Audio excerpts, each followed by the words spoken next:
In 2023, Lisa and her husband, John, decided to spend a weekend on Vancouver Island, Canada. They had camped on this island many times and were experienced campers. The island's beautiful beaches and dense forests made it an ideal camping spot for them. Though they had enjoyed many successful camping trips, this time, their experience would turn into a terrifying ordeal that would change their lives forever. Lisa and John set up their camp in a secluded spot, far from roads and civilization. To reach the road from the beach, they had to walk 1 kilometer along the beach and then 2 kilometers through the forest. That day, they met Mark, a camper from Australia, on the beach. Mark agreed to join them around the campfire that night. As the three of them enjoyed wine around the campfire, the sun began to set and they heard female voices coming from the forest. All three agreed that they heard the voices, but the content was completely unintelligible. The voices grew louder and soon turned into eerie whispers. After Mark left, Lisa and John stayed at the campsite, keeping the fire going as the voices continued.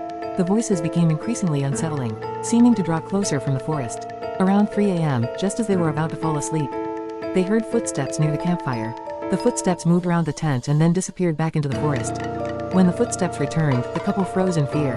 2 female voices, speaking in loud, unintelligible language, continued around the tent. The voices hovered over the tent for a moment before abruptly falling silent. Lisa and John were paralyzed with fear and remained motionless until morning. The next morning, they quickly packed up their camp and decided never to return. They kept their terrifying experience to themselves, focusing only on getting home safely. However, the events of that night left a deep mark on their hearts, one that would never fade. This experience led Lisa and John to decide never to camp again. They never discovered the truth behind that night, but one thing was certain: those voices were not of this world. The end.